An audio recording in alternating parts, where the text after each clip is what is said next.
दोस्तों, जब तक आप कहानी को पूरा नहीं सुनते हैं, कहानी की मोरल आपको समझ में नहीं आएगी। तो आइए शुरू करते हैं आज की एक कहानी। एक बार की बात है, एक बहुत ही पहुंचे हुए महान ज्ञानी गुरुजी थे। पोथी पत्र के ज्ञान में उनका कोई सानी नहीं था। उनके इसी ज्ञान के चलते उनके पास शिष्यों की भारी संख्या थी जो उनसे शिक्षा प्राप्त करते थे। गुरुजी भी अपने शिष्यों को बहुत लगन से पढ़ाते थे और अपना सारा ज्ञान शिष्यों को बांटते थे। गुरुजी हर छोटी से छोटी ज्ञान की बात भी शिष्यों को बताते थे और लिखवाते थे। यहाँ तक कि गुरुजी ने शिष्यों को एक पुस्तिका और एक कलम हमेशा साथ रखने का आदेश दे रखा था। गुरुजी को कोई भी बात कभी भी याद आती थी तो तुरंत शिष्यों को पुस्तिका में लिख लेने के लिए बोलते और शिष्य भी उसे तुरंत लिख लेते थे। इसके अतिरिक्त गुरुजी यदि शिष्यों को कहीं साथ ले जाते तो रास्ते में दिखने वाली हर नई चीज के बारे में पूरा ज्ञान देते जाते और पुस्तिका में लिखवाते जाते थे। और इस तरह शिष्यों की पुस्तिका ज्ञान का अथाह भंडार बन चुकी थी, जिसमें गुरुजी का सारा पोथी पत्र ज्ञान और गुरुजी द्वारा रास्ते में नई चीजें देखकर लिखवाया हुआ ज्ञान सम्मिलित था। चूंकि अब गुरुजी के अनुसार शिष्यों की पुस्तिका में जीवन यापन के लिए आवश्यकता से अधिक ज्ञान आ चुका था और उनके हिसाब से शिष्यों के लिए कुछ भी नया सीखना शेष नहीं रह गया था।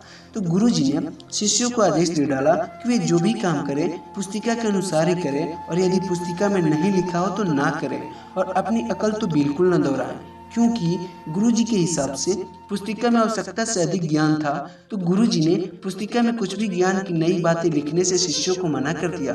यहाँ तक कि गुरुजी खुद भी कुछ बोले लिखने को तो नहीं लिखना था और शिष्यों के लिए तो गुरुजी का आदेश जैसे भगवान का आदेश था।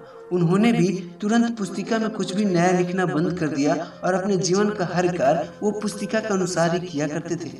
और एक दिन गुरुजी अपने शिष्यों के साथ नदी पार कर रहे थे कि अचानक उनका पैर पुल से फिसल गया और वे नदी में जा गिरे। गुरुजी को तैरना ठीक से नहीं आता था और पानी का बहाव बहुत तेज था, तो गुरुजी संभल नहीं पाए और डूबने लगे। उन्होंने शिष्यों की ओर देखकर आवाज लगानी शुरू कर दी, बचाओ बचाओ। गुरुजी को डूबते देखकर और उनकी बचाओ बचाओ की आवाज सुनकर शिष्यों ने तुरंत पुस्तिका खोल ली और ढूंढने लगे कि यदि कोई डूब रहा हो और सहायता के लिए पुकार रहा हो तो क्या करना चाहिए। लेकिन पुस्तिका में तो ऐसी परिस्थिति के बारे में कहीं कुछ लिखा ही नहीं था। शिष्य चुपचाप खड़े रहे। गुरुजी ने पूछा कि क्या हुआ, तो शिष्यों ने बताया कि पुस्तिका में ऐसी परिस्थिति के बारे में कुछ लिखा ही नहीं है, इसलिए वे कुछ नहीं कर सकते। गुरुजी ने अपना सिर पीट लिया और चिल्लाकर बोले, मैं कह रहा हूँ जल्दी से अपने पुस्तिका में लिख लो कि डूबते हुए को बचाना चाहिए और शीघ्रता से मुझे बचाओ। शिष्यों ने कहा, क्षमा करें गुरुजी, हम ऐसा नहीं कर सकते क्योंकि पुस्तिका में कुछ भी लिखने से आपने मना किया है। कुछ शिष्य गुरुजी को बचाने के लिए तत्पर हुए तो बाकी शिष्यों ने यह कहकर रोक दिया कि पुस्तिका में लिखे कार्य के अतिरिक्त कुछ भी करने से गुरुजी नाराज हो जाएंगे। तभी वहां से कुछ नाविक जा रहे थे। जब उन्होंने गुरुजी को डूबते देखा तो शिष्यों को चुपचाप किनारे पर खड़े देखा, तो उन्होंने तुरंत गुरुजी को बचाया और गुरुजी को किनारे पर लाकर बोले, क्या गुरुजी, आपने ना तो अपने शिष्यों को तैरना सिखाया और ना ही शोर मचाकर सहायता मांगना सिखाया।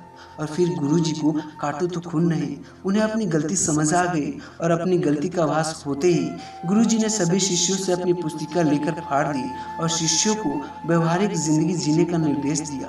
तो दोस्तों, इस कहानी से हमें यही सीख मिलती है कि गुरुजी ने शिष्यों को व्यवहारिक ज्ञान तो दिया ही नहीं, बल्कि पुस्तिका का अनुसरण करने को कहकर लकीर का फकीर बना दिया।